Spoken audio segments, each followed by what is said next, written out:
Our next panel, the wholesale industry, significant influence in the era of multi-connectivity, will examine how the wholesale industry plays a crucial role in enhancing network performance, in addressing growing data demands, and is enabling new user experiences through strategic investments and innovations. Let's welcome this year's panelists. Anup Gupta, President of SARC Region APTelecom, Mohammed Aliyu, Chief FiberCo Officer, Ubaid Rahman, Head of International Wholesale DO, and Engineer Amjad Osama Arab, Chief Wholesale and Partnerships Officer of Salam. And moderating this year's wholesale panel is Mr. George Jabber, Vice President Wholesales and BD Salam. Good evening, everyone. Sorry, we're coming at the end of the day for this panel. Hope you will find it interesting. First, I believe let's start with a round of introductions. If you want to introduce yourself, please. Thank you very much. Yes. Thank you very much. My name is Mohammed Aliyu. I'm the Chief FiberCo Officer of Bayobab Group. Bayobab Group is part of the MTN Group, so we're the wholesale arm of the group. Today we've got about 11 companies under the Bayobab Group. Okay, Anup. Yeah, hi, good evening. My name is Anup Gupta. I am the president for Indian SARC for APTelecom. So APTelecom is a boutique submarine cable and digital infrastructure consulting company. Good evening, everyone. My name is Ubaid Rahman. I'm the head of international wholesale for DO, which was EITC in the past. I'm sure you would have heard my CEO this morning in terms of the transformation that we're going through, in terms of setting up verticals like DO Pay, DO Tech, DO Business, and DO Infra. So from a wholesale perspective, I serve all these four verticals and the consumer as well, both on the global infrastructure side, data sales, roaming, and mobility. And I hope that, with all the panelists today, despite the fact we are at the tail end of the day, probably a little bit tired, all of you, but we can make it interesting for all of you today. Thank you. My name is Amjad Arab. I'm the Chief Wholesale and Partnership Officer in Salam. Used to be known as ITC. So we work into providing fixed and wireless solutions and services into the fixed and mobile. The company is 20 years old, and we have infrastructure across the kingdom. And I think we'll make it maybe short today because we are exhausted and tired. Thank you very much for the people that are available until now. And we hope that we can give you good information and discussion. Thank you. So we all know the wholesale market is an enabler usually in companies for other departments and for the organic growth of companies. The wholesale market is going through a lot of pricing challenges, a lot of demand forecasting. We have also a lot of OTTs, hyperscalers coming into this part of the world, whether it is the Middle East or Africa. We're all talking about digital hubs. We have regulatory issues, etc. So we'll start with Muhammad. How do you see the latest trends in submarine connectivity? And is there still a business case to bring an additional cable? And are the existing cables upgradable and able to carry the existing demand? Thank you so much, judges. I mean, that's a very interesting question that is always on everybody's mind. But I mean, we've seen the explosion of data around the world. It's predicted that by 2027, we'll have 7.7 zettabytes of data, so there's huge growth. And this growth is being fueled by things like 5G, IoT, cloud computing, AI, and all of that. So because of all of that, there's definitely going to be demand for low latency, and subsea fibers will always be there and will always be in high demand. Despite the fact that there are over 500 subsea cables around the world, but we've seen a lot of more demands, especially on unserved areas like Africa, where I operate. We've just launched 2 new cables into the continent, and I think there are additional ones that have been announced that are coming very soon. So subsea fibers will always be required. The good thing about it is that the old legacy cables will always be required to be there to support, to give it resilience and to give diversity. It will be good with new technologies like DWDM to be able to upgrade them and see that they bring in a lot more capacity. But the new cables are coming in fiber pairs with huge terabytes of data on each of them. So even though it looks very difficult, I think with a lot of more partnership, we can be able to bring in more subsea cables that are required. That's why you see a lot of the hyperscalers coming in. Their demands are actually the ones taking up all the capacity. And then with partnership with them, I think it lowers the barrier and makes the business cases a bit more positive. So when we sit in front of the boards all the time, it's always easier to justify any new business cases we're bringing because we can see the demand. So yes, Georges, there's high demand for it. We can still upgrade the old cables, they are required. And yes, we can make positive business cases when we partner and do sort of like a consortium where people have fiber pairs and can be able to upgrade much more faster and quicker since they've got their own equipments. Yourselves as Bayobab, how many cable landing stations do you own across Africa? So on the old legacy cables, we manage quite a lot of them. Wax is easy. But on the two new cables that have come up, like to Africa, which is the longest cable, subsea cable in the world, 45,000 kilometers, we partnered with Meta to actually design that cable, sometimes in 2018, somewhere here in Dubai. We're managing 5 of those cable landing stations. 4 of them are very much ready. I think only the one in Port Sudan, due to force majeure and things that have happened there, that's the reason why it's not up. But I mean, those subsea cables landing stations are there, and we're managing them end to end. Okay. Yeah. Good. Anoop, there is usually a synergy between data center space and submarine cable connectivity. How is your company working on this in its respective market? As a consultancy, we understand you're in a consultancy firm now. Yeah. Thanks, George. That's a very interesting question. So, data centers and submarine cables need to go hand in hand. There is no denial that they are hand in glove. Today, submarine cables are no longer pieces of connectivity. It's an ecosystem play. That ecosystem needs to have a data center, needs to enable OTTs, needs to able to get peering to everybody who needs it. So they need to operate together in synergy. So but the reality is somewhere in the middle today. Today we see data centers trying to be telecom companies trying to be data centers, and not everybody is coming up with that entire ecosystem. So what we are doing as an organization which works with a lot of companies, at least on the early stages of conceptualization, we are helping a lot of data center companies to realize that networks is an essential part of data center connectivity. You cannot operate a high-scale data center without good connectivity. Similarly, we are working with a lot of telcos to say that eventually it needs to get into data centers and have open access. So we believe that this ecosystem needs to improve from where it is today and be better at doing it, because they work together and they need to just kind of coexist better. Okay, from your experience in India, when the hyperscalers come into India, how do they do their data center setup and connectivity? Do they build their own data centers, or they take them from existing providers? So India, the example has been that it's actually a mix and match. A lot of new companies which have come in because OTTs were taking a lot of space from them. So the new data center operators are essentially people who have a couple of OTTs or hyperscalers as their anchor clients, which help them build up. What they are doing today, as to my understanding, is that the telecom piece is handled separately and the data center is handled separately.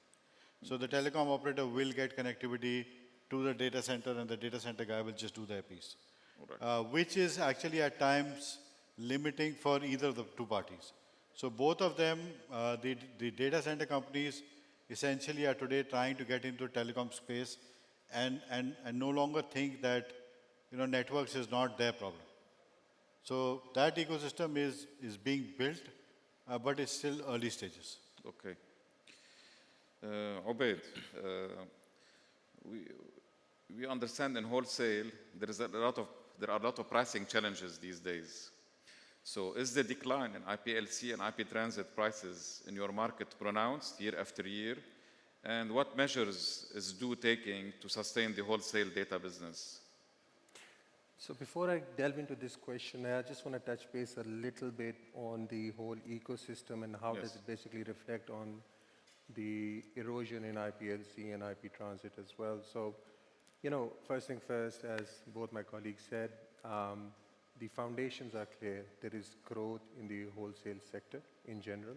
We're seeing about 9% CAGR to be experienced in the next 5 to 6 years. Within GCC, if I basically zoom in, traditionally from a connectivity standpoint, we've been basically handling two things.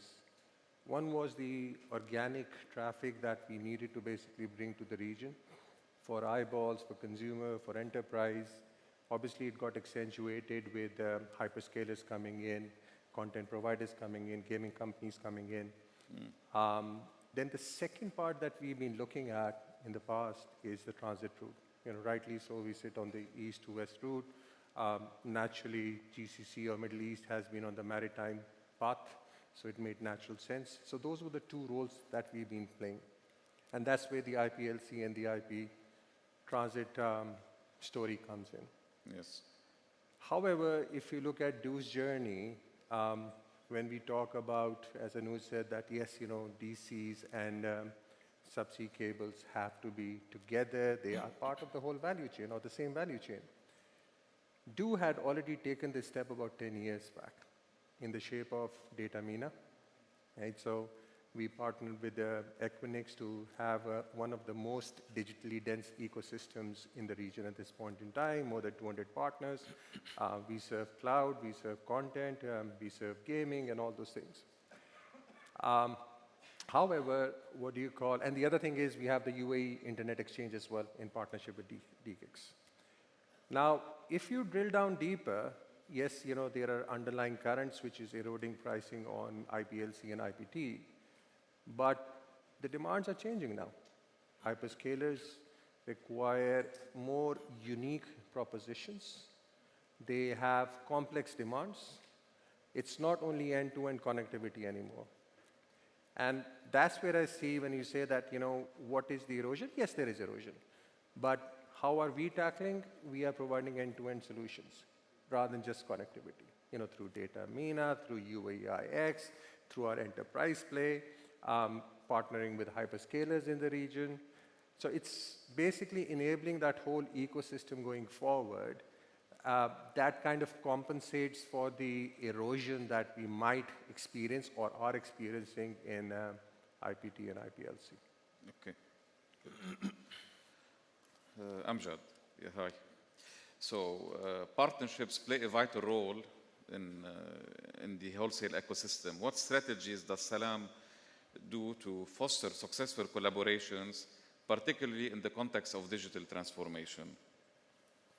So if we go to the history of Salam itself, when it started in 2005, this company had made a couple of investments into the infrastructure, which goes to the backbone within the cities in Saudi Arabia, expanding it to the border countries, having the international connectivity to east and west.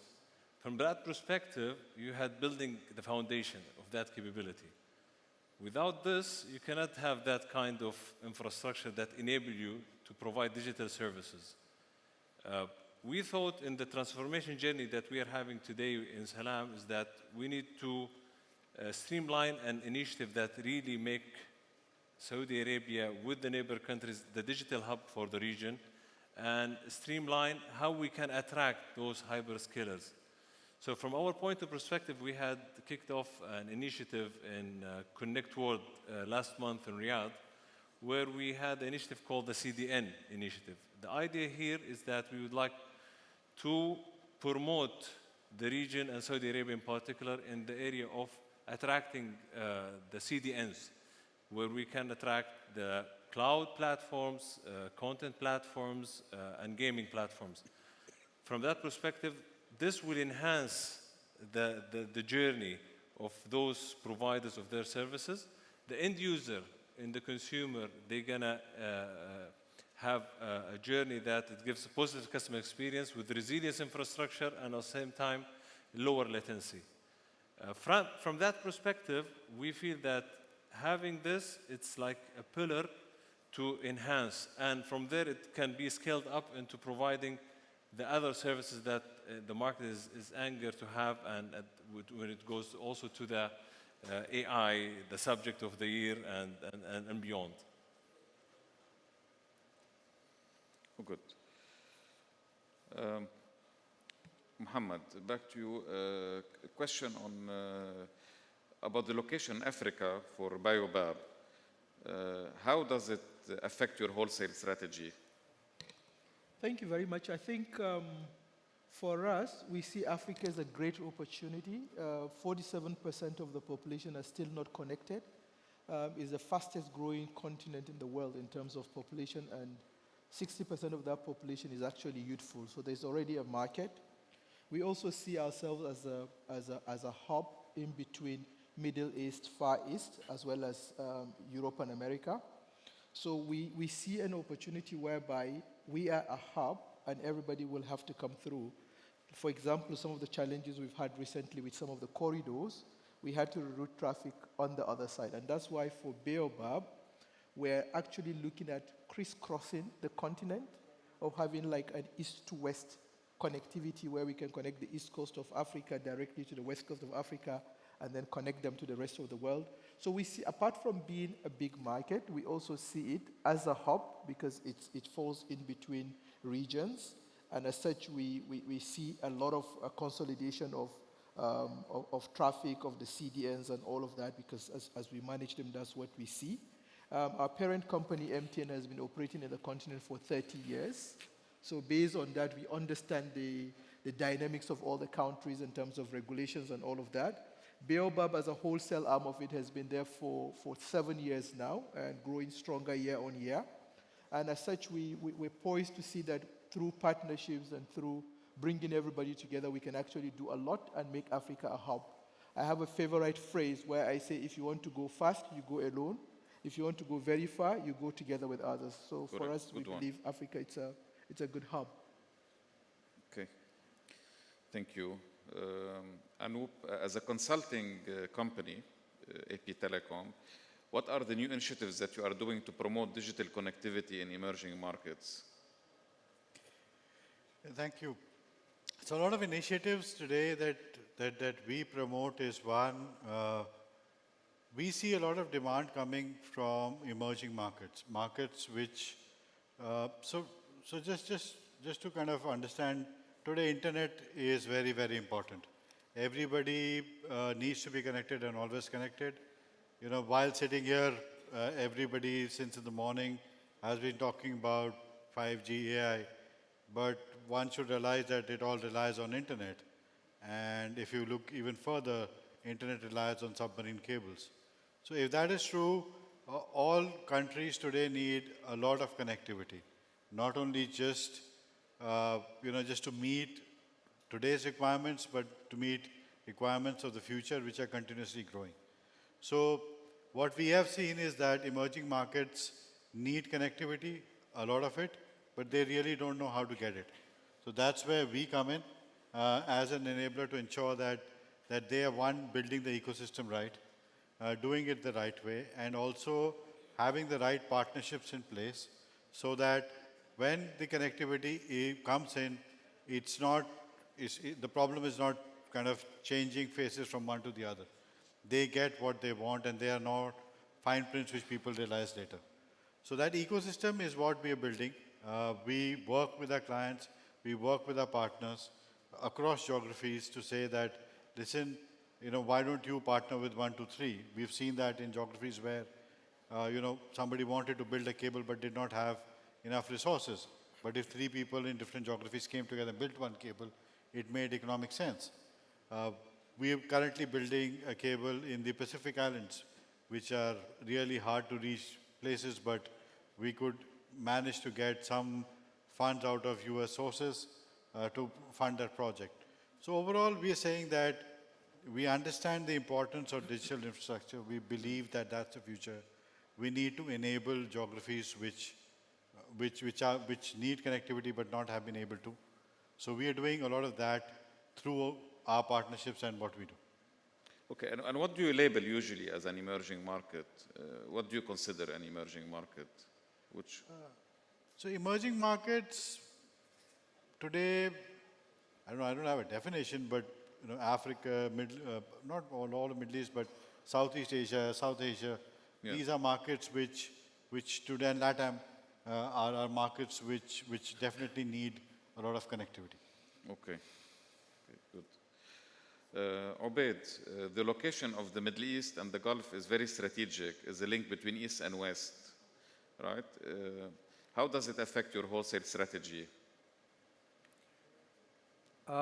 Starting from where I was basically mentioning earlier about organic needs and the transit needs, I think we are privileged in terms of what our strategic location is at this point in time. Especially, I don't want to touch a lot on that, but if you look at all the geopolitical situation happening around us, this blob of GCC or Middle East that we call has become more important strategically. Yes. Now, there are two things that we have to look into when we talk about East to West. Obviously, there's this traditional transit route that needs diversity, and we are looking at that as well. Actually, we are partners with you in one of those, terrestrial cables. Yes. We have to develop more. There's a lot of impetus that has been basically picked up. So, the terrestrial routes, which we probably wouldn't have thought about perhaps 5 to 6 years back, have become more important, and they are becoming economically viable as well. So that's a big change for us. However, the other thing is the AI part. Obviously, we heard from all the panelists, the keynote speakers since morning, and my leadership also mentioned that. I think that's where there will be a game changer in the region. That's the third element that I call organic transit, but the inorganic growth. If I may just touch base on AI, if you look at the key ingredients, you touch base on Anuj as well in terms of digital hub. Mohammed, you mentioned about the aspirations of Saudi Arabia to become one of the key hubs coming in. But I think we have to see that the whole balance of trade is going to change going forward. We have been a recipient and a transit point for data and capacity. With all this AI investment that's coming in, we are going to be a net exporter. And just to quickly touch base, if you look at all the ingredients that are needed to basically become a regional powerhouse or a global powerhouse from this region, we have that. Regulatory framework is there, access to capital is there, fairly cheaper capital. We have cheaper power. We have the skills as well, which are all being, honed up as well. So, and then the strategic location.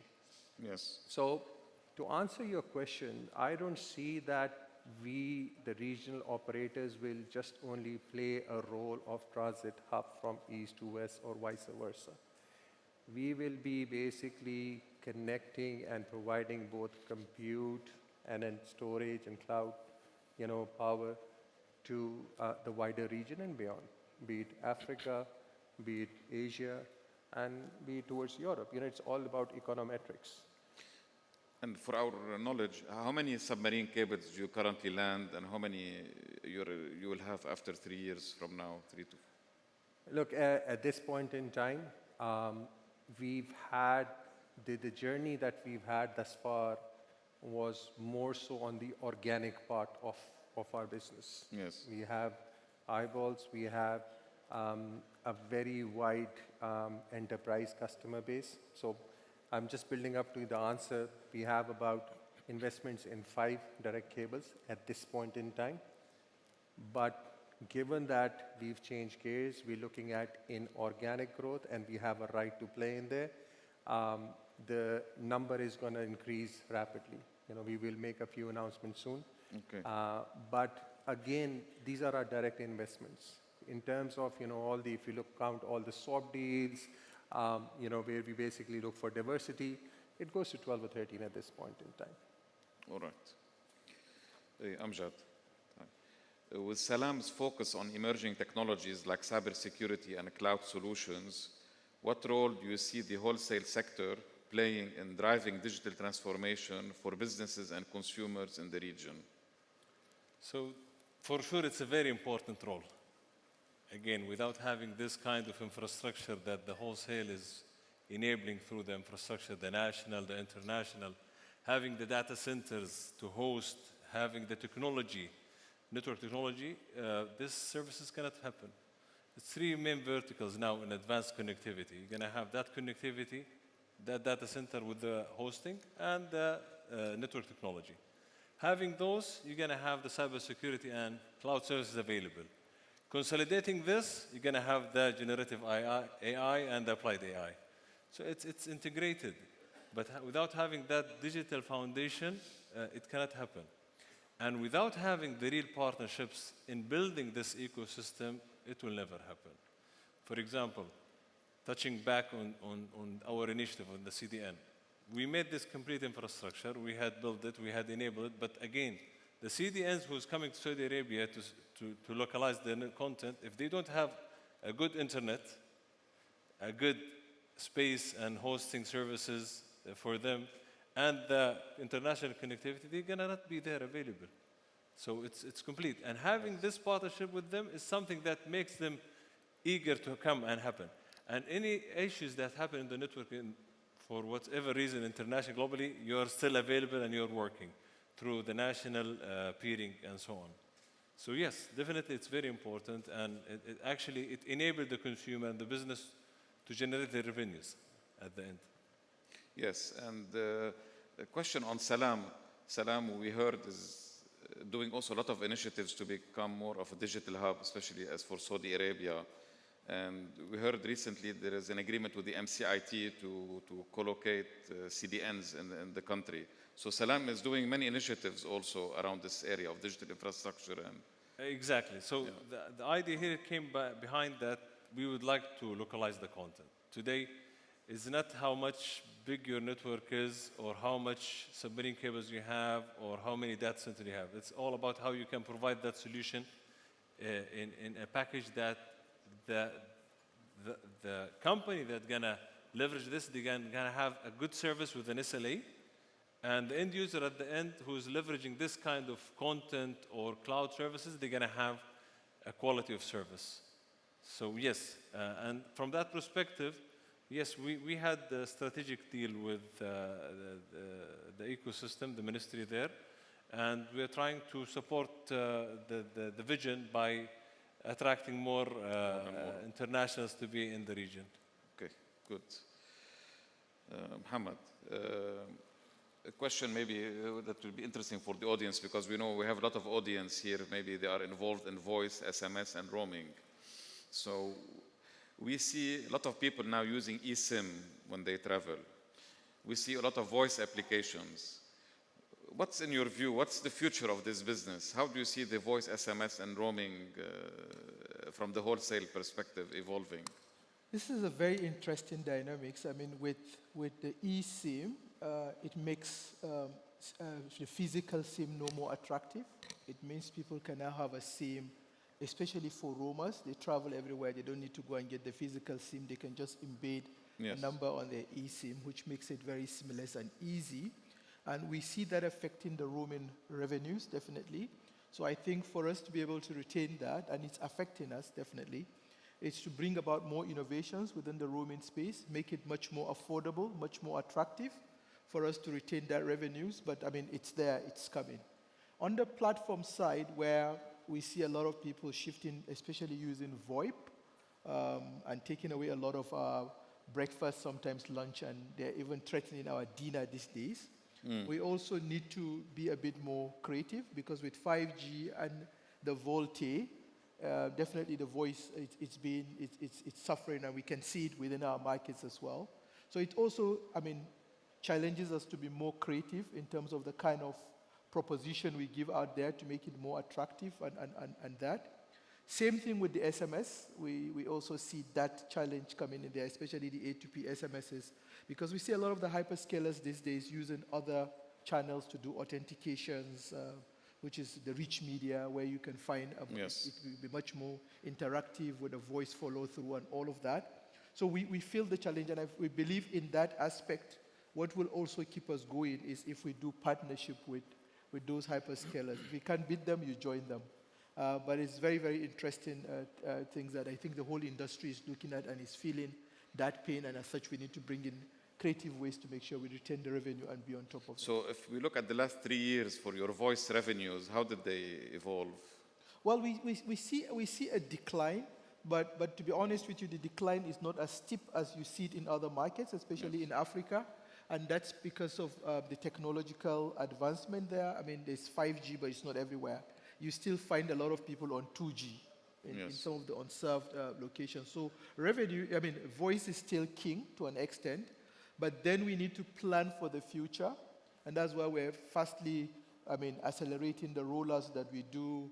You will see a lot of our MNOs doing quite a lot of device strategy to make sure that we uplift the people to use better devices so that we can also be in part of the VoIP.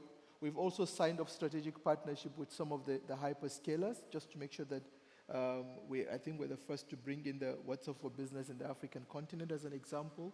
So, we just have to continue being creative if we want to continue to remain afloat above water. Good. George, do you mind if I just add here? I'm Yes, sorry, I please. don't want to jump the queue here, but I think it's a topic very dear to our hearts as well. I do hear Mohammed, but even from a voice perspective, probably you are on the recipient side, the sender side. If you look at the whole ecosystem, with all the expat community in the GCC, they are the ones who perhaps place calls. My mantra is voice calls or international voice calls flow, how the money flows, right? I totally agree. I spent about 3 years in Asia, so I could see decline over there as well. But when you look at GCC, obviously, there's a favorable regulatory framework that helps us in most of the markets, if not all. But even without that, I see that voice has been stable for us for varied reasons. Yes, there is propensity of VoIP, OTT services, but you have to look at the demographics as well. If you look at GCC towards Asia, the voice traffic, it goes to countries where probably the data penetration is not that high, data literacy is not that much, smartphone penetration is fairly, reasonable but low. That poses an opportunity for us to, provide those voice services even now. And then that is kind of sustainable. And so I want you to give this view to the audience as well, that although, the generic term that we use, which is true, is that voice is declining, but in certain cases, it is still stable. Now, this gets kind of accentuated by the fact that GCC, with all GDP growth, focus on tourism, we are getting a lot of tourists coming in. That drives roaming revenue, but the underlying part of roaming is that there is voice part in there as well. So meaning we are getting that termination revenue out of that as well, because of all the increased roaming coming in there.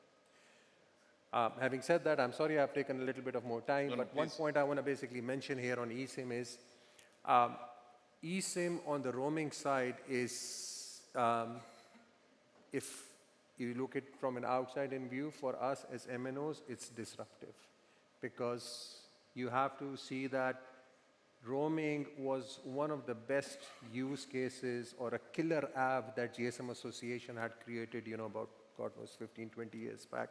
I can't even remember, because I started that point in time. But now with eSIM creeping in, the whole ecosystem is kind of getting dismantled. It's getting delayered. You have new players coming in. That poses a threat to MNOs, but it depends how you basically embrace that. At DO, we are embracing it as an opportunity, because we see that, again, we have a role to play within the region and beyond as an enabler for these kind of services. So just wanted to give a slightly different flavor to, what it is. Thank you. Thank you, Obaid. Anoop, how do you value partnerships in the wholesale business? if you can provide some examples. For us and for anybody, I believe partnerships in the wholesale business are essential. I don't think that there is one person who can do it entirely or should. There are specialists who are working in different scenarios. As we've all been speaking, there's something called ecosystem.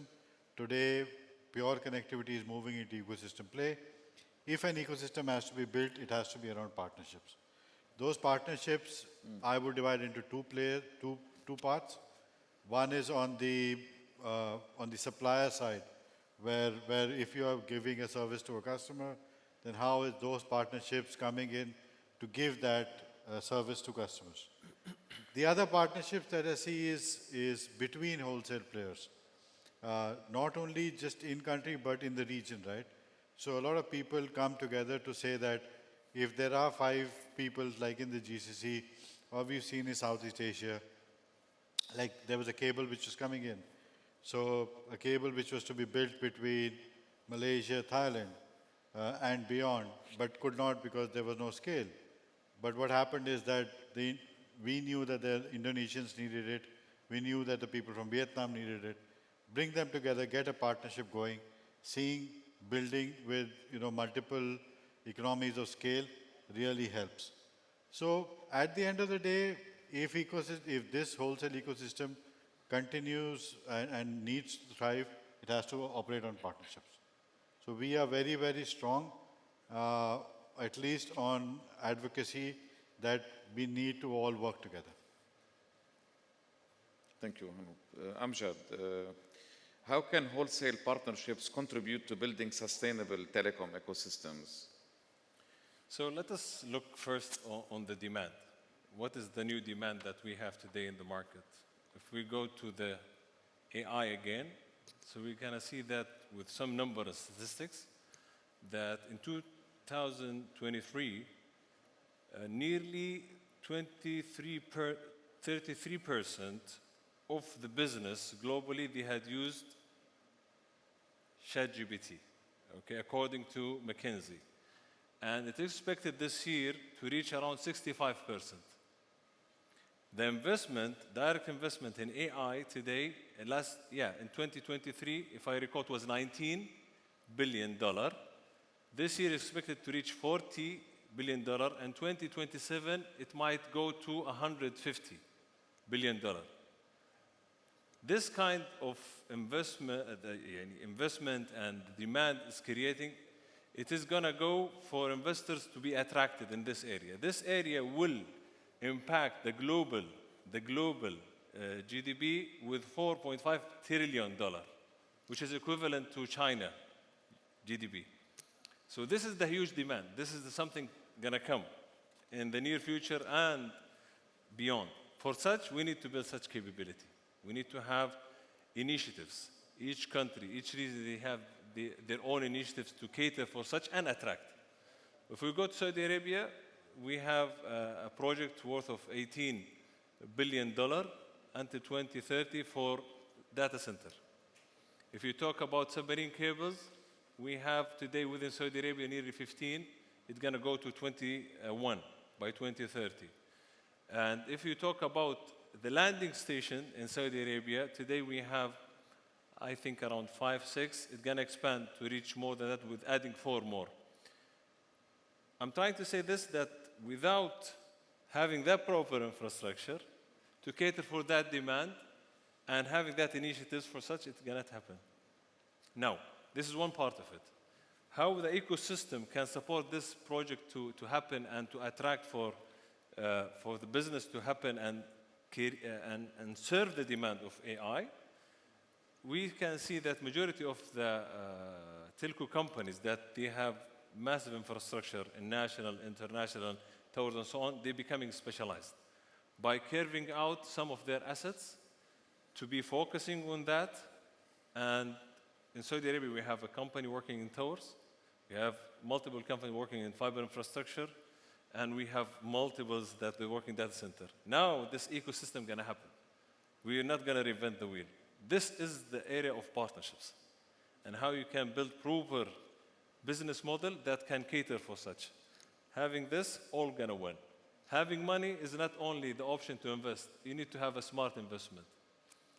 So to conclude in this part, there is a demand. We can cater for this through partnerships. Okay, excellent. I think we run out of time with the new time. It's for 40 minutes. So are there any questions maybe from the audience, if anybody, or? Leicester.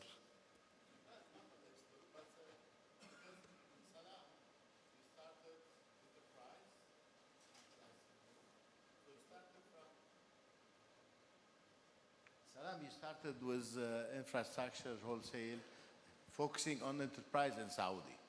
Then now you converted in mobility via MVNO and you have mobile. So in fact, you have both, okay? How you manage to integrate the mobile business into your enterprise business, and how do you use this experience in enterprise to boost your sales in mobile or packages or enterprise? Okay, so as you said, when Salam started in 2005, it was like only focusing into enterprise, okay? Building capability in the fiber, the submarine cable, and data centers. From that perspective, Salam at that time the trademark was called ITC. It was trusted by an enterprise because we were the first to provide an SLA, services agreement. And at that time, the regulatory body, they used our templates to enforce it into the other companies in Saudi Arabia. This journey went into up and down, but we became very mature in this area, and it had been expanded to the wholesale part. Now, in 2017, there was an initiative by the Ministry of Communication to spread the National Broadband Initiative by providing sort of a subsidy for the fiber infrastructure. And there was a bid for that. And Salam, in hand with STC and Dawiyat, had been awarded that part. That was the area where we entered the consumer sector. We found that it's really a learning curve, and it was like really good. And it pushed us to move into the MVNO, to work into that mobile. Now, the upsell part of it and the cross-sell of it is that we're gonna have special packages for mobile for the B2B. So you can design your package, okay, with special rates for your employees in data, in roaming, in SMS. And this is what we go in Salam from day one. The agility we have, the quick decision procedures and process that we have, it supports us to attract the market. Today, if you have any issue with your customer have any issue with you, you can reach the CO easily, a part of the SLA. Now, is it profitable business, the consumer and the mobile part against the business?